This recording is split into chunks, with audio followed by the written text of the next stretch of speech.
In this video, I want to show you how to master alignment and spacing, but why? What's so difficult about alignment and spacing? Well, this is the second video in a series on mastering layouts in FlutterFlow. And in the first video, we looked at how to figure out moving from your design to a properly structured widget tree. But that brings you halfway to the full design. The last 50% is alignment and spacing, because getting your widget tree correct will give you a page that looks like this. After the last video, this is where you would be. Okay, but what's the difficulty with spacing things? Isn't there a bunch of different ways to space things? Yes, absolutely. But it matters that you space things correctly because your app will be used with a bunch of different screen sizes. So you will never have a pixel perfect design. It's dynamic, and your design should be responsive. That is, you want your app to respond elegantly. So when there's more space, that more space goes to the place you want it. And when there's less space,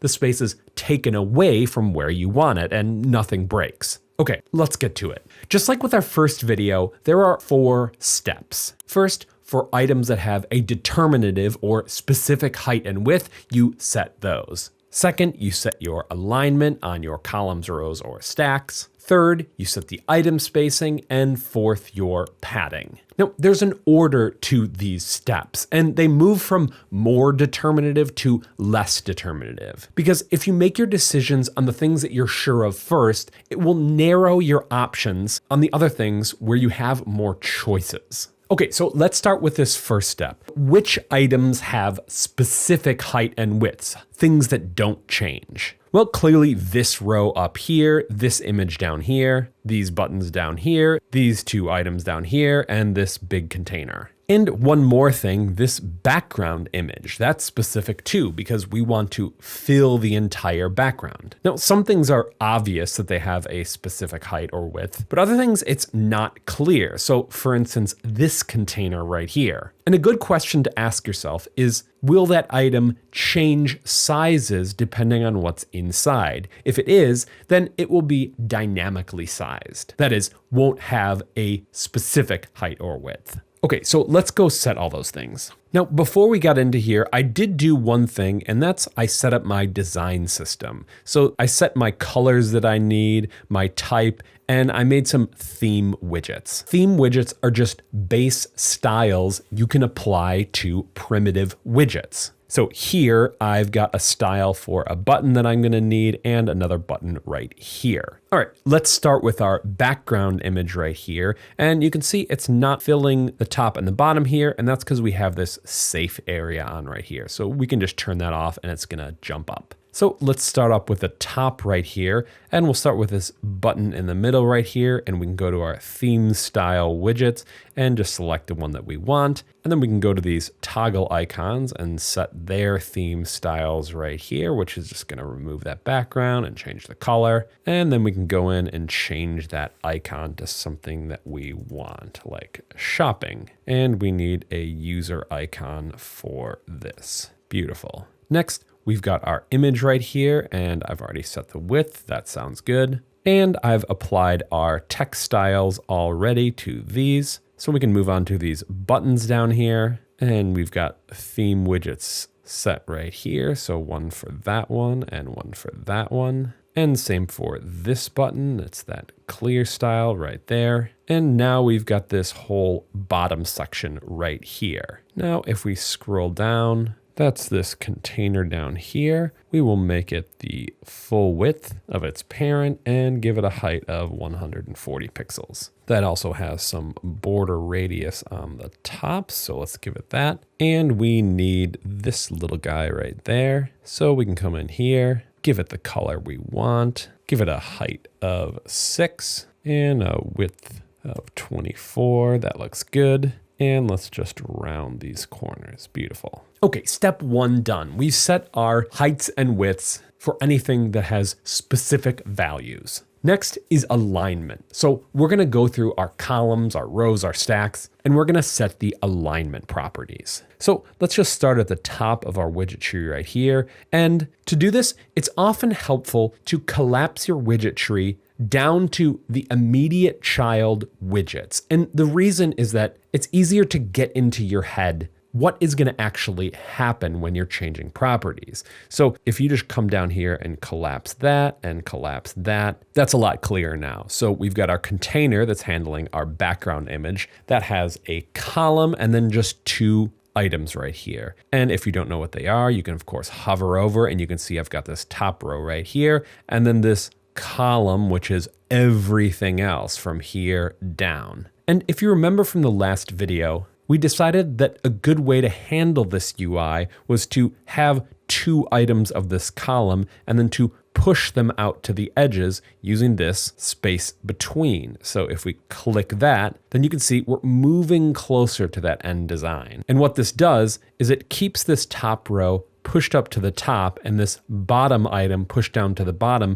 that we know we need those items there. Next, we've got the cross-axis alignment. That's how the items inside here are aligned left to right, and center is fine. Changing this wouldn't do anything anyways, because each of these children are going to be filling the full width. So if it fills the full width, it doesn't have any space to move left or right. All right, so we've set it on that. So now let's move to our children and start setting the properties on that. So first we've got this row right here, and let's look at our design and see what's available to us. Now here's a good option where we have two different options available to us. You can see what's happening here is that this icon and this icon are pushed to the edge here, and then we have this button centered. And what we have right now is we have all of these items pushed up against each other to the left because our main axis alignment is set to start. Now, the two options we have available to us are these last two ones right here.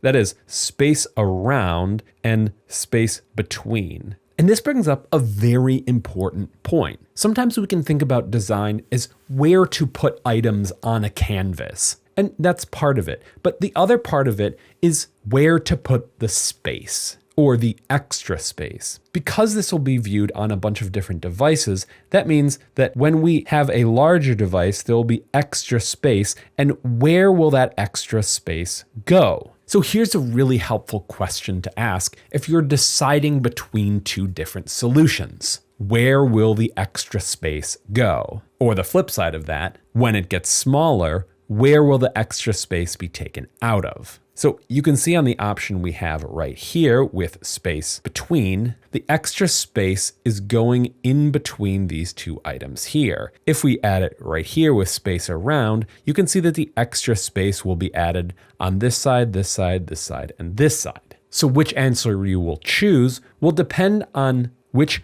extra space you want to be dynamic. What I think we want is, let's add this to space between, and then later we'll add some padding to push our buttons off of the sides and off of the top. Next, we've got our cross-axis alignment, which same as before, we don't have any extra room vertically, so this won't do anything. Next, we can move on to our column, which is this big guy down here. And once again, let's open this up so we can see the main children we're organizing. And we have three of them, this top one, this button, and this container down here. Now, when we want to decide on the main axis alignment right here, once again, this doesn't matter because currently this column is the same size as all its children. Now, that's not true up here because we push those children out this way, and our column had more room than its children because the container, its parent, is the full height of the screen, so it had more room. Here,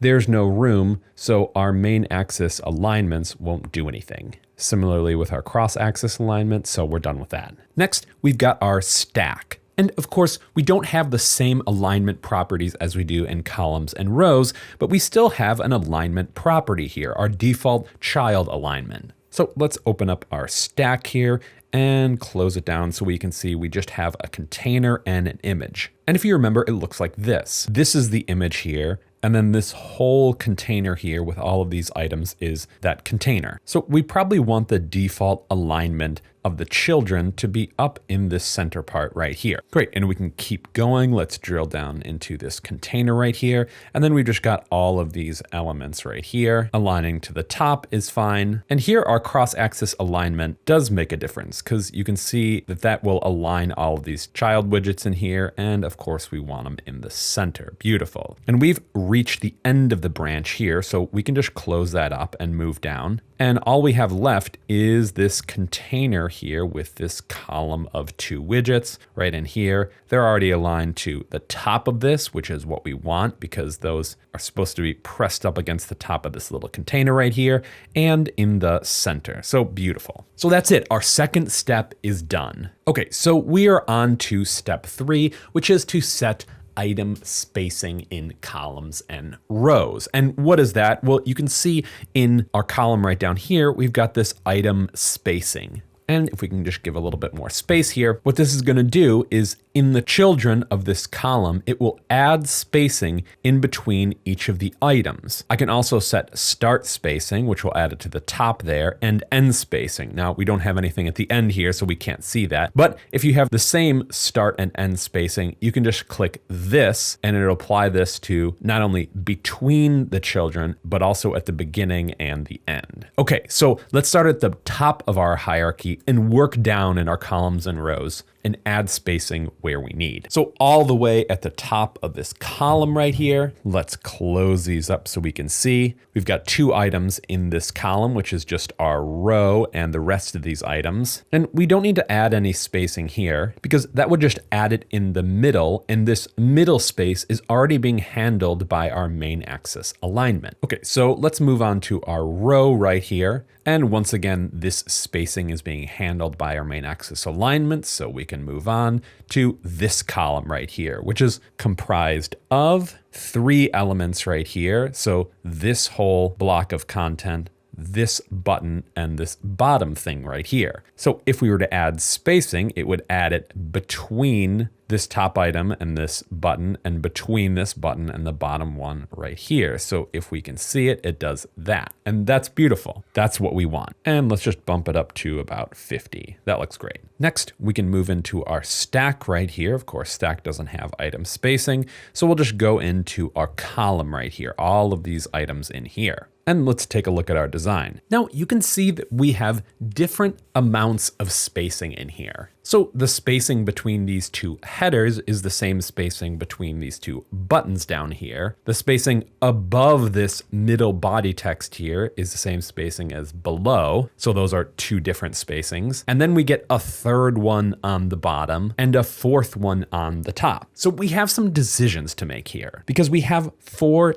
different types of spacing. So how should we handle this? So what we're going to do for this layout is we're going to take the minimum amount of space between widgets and set that as our item spacing. And then we can handle the rest with padding. So let's set our item spacing to 12 and apply that to the start and end. Great. Finally, we have one more column to handle, and it's down here. And let's add in an item spacing of 6 pixels. And we can apply that to the start as well. Great. 3rd step done. On to our 4th step, padding. And all we need to do here is to go through each widget and set padding where we need it. Now, when you're setting padding, there's 2 important principles to have in mind. First, do not repeat yourself. That is, on one parent element, then multiple children elements, because then you only have to set it once. And the second principle you should think about is scroll bars. And that's when these 2 principles might conflict.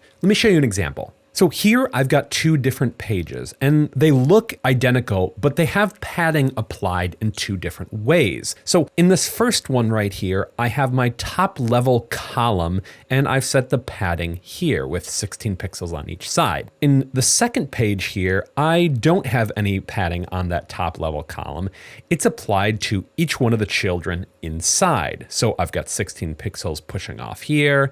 And then down into my list view, I've got it on each side of this container and down throughout the hierarchy. Now that first principle would say, well, the better option is up here where I only have to set it once and I don't have to set it a million times on the children. But the problem comes in when you scroll. So if I just deselect everything in here and you can see I scroll, you can see very faintly this scroll bar is overlapping each one of these elements. And that's because this column is the one that is scrolling and the padding is applied outside the column. In our other example here, you can see that when we scroll, the scroll bar is pushed up against the side of our scaffold, our root widget here, which is what we want. So if these ever conflict, you want to make sure that your scroll bar is not overlapping any of your content. That's an unexpected behavior, and you want to avoid those. Okay, back to our design. So let's start at the top of our hierarchy right here. We've got a container, which contains our background image, and we don't want to apply padding to that because our image is stretching the full height and full width of our screen. Next, we've got our column, remember with our 2 items right here, our header row up here, and then all the rest of the content. Now, you might think that we want to apply padding there, but we don't because that would push off our bottom menu section down here. So if we apply it right here, you can see that's not the design we're looking for. So then we get to our row right here, and here is where we want to add our padding. And we can add it to all 4 sides so that we don't have to repeat ourselves. And let's bring it up to, let's say, 20 pixels right here. Beautiful. Next, we've got our column right here. And the same thing with our column up here. We don't want to apply this padding because it'll bring up this bottom section if you see it like that. And we don't want that. So we'll undo that. And now we can drill into our column right here. Let's close up all of our children so we can see what we're working with here. And we've got our stack right here. And we want to have this same 20 pixel padding on each side, so we'll just add that in on the left and right. Beautiful. Let's drill into our stack right here, and we've got our 2 elements of our little chili image and the container with all the content. And here we're going to use some padding to get to that final design of this chili overlapping this top part right here. So how are we going to do that? Well, we're going to go to the container and we're going to add some padding to the top here so we can just push it up like that. So we're getting close. We want to kind of cut it in half so we can press our up arrow. And if you want to go by increments of 10, you can hold down Shift plus up arrow to get it right how you want it. And that looks good. Next, let's go into our container right here and let's just round over these edges while we're here. So we can do border radius and let's set it to 24, the same as down here. So we keep that consistent pattern. And let's go into our container and we've got a column right here. And once again, we want to add some breathing room around these edges so we can do that with padding. Now, what we're going to need with our padding right here is, if you remember our design, we've got consistent padding on the sides and the bottom, but we need some extra space here for our chili. So let's apply 20 pixels to that side and this side and the bottom, and maybe double that for the top. Maybe a little bit more. That's looking good.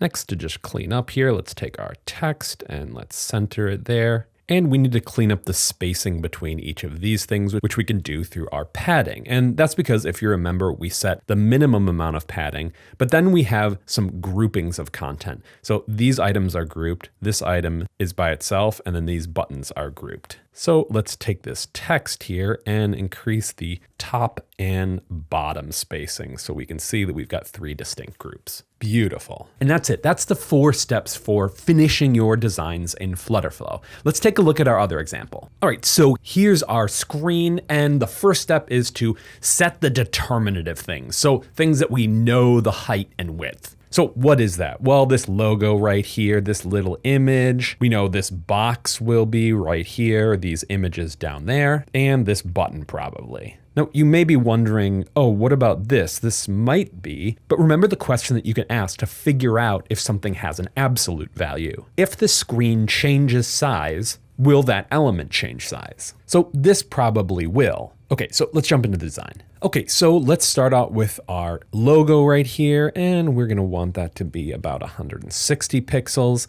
Let's move down, and we've got this label. I've already got a widget style set up, so we can just apply that. For this image right here, that's already correct, 50 pixels. And let's come into this container right here, and we want this to fill the full width, but we want it to be 200 pixels in height, and let's just round over these corners. Beautiful. We've got a widget style set up for this button right here, so let's apply that. And these images already have the correct dimensions set. Okay, beautiful. So that's the first set. We set our absolute values. The next step is to set alignments. So we're going through our column rows and stacks and setting the correct alignments. So let's go to the top here, and what do we have?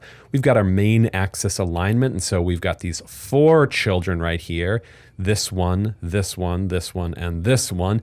And we want those all started from the start, so that's correct. And our cross-axis alignment in here is set to center, and here we've got an option. Well, not in this design here, but this is a common issue you will run into, and that is you can make 2 different decisions here. So let me give you an example. Let's go into our column right here and pull out this image. So we're gonna pull this out into the top level right here, and we'll also pull this text out here so we can see the problem. So if we come into our column right here, and if we have the cross-axis alignment set to center, this is right, but this is wrong. But if we want to make this right, then we put it over here, and that's wrong. Now, let me give you the answer first, and then I'll explain to you how to think about it. The answer that you'll use all the time is that you'll wrap these in another widget. So in our case, we had already done this. Each of these was wrapped in a column. Often you'll also wrap these in a row. So maybe if I wanted to keep this left alignment, I would take this image, Command B, I would wrap it in a row,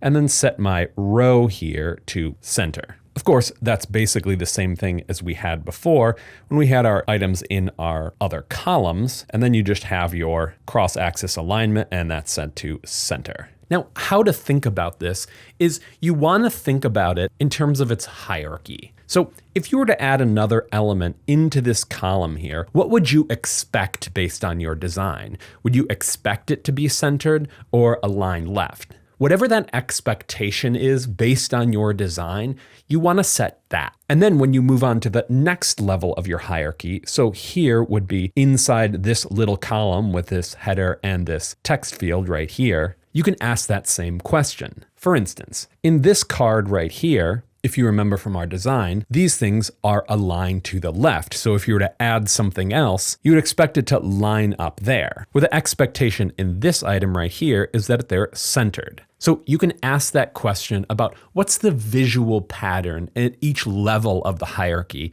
and set your alignment in that way. Okay. So where were we? We were setting our alignments right here. And so at the top level, we're going to center it in the middle, which is good. And then we can move into our next levels. In here, we want it pushed up to the top. Of course, it doesn't matter because it's shrunk down to its children and centered. That's correct. Let's move down to our bottom one right here.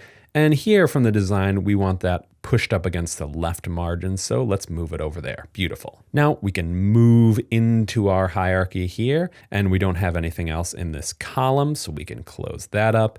In our container right here, it's this one right here. So we've got a row, and our row has 2 items in it, this first image and this column over here. And we want our row to start over there. That's fine. And centered in the middle. Of course, this doesn't matter because it's shrinking to its children, so that's fine. Then we've got our column, and once again, that's all fine. We'll deal with that overflow issue in a minute. Next, let's move on to this container, and let's twirl it open, and we've got 1 column here. And here we have a little bit of a different situation. We don't want it aligned to the top center. We want it aligned to the bottom left right there. Beautiful. And lastly, we've got 1 row in the bottom here, our row of images, and we want it starting on the start here. So that's great. Okay, alignment is done. On to our third step, spacing. So we're going through our columns and rows, and we're setting the spacing between them. So on our top level right here, what do we have? Well, we've got 4 items. So let's close these up here.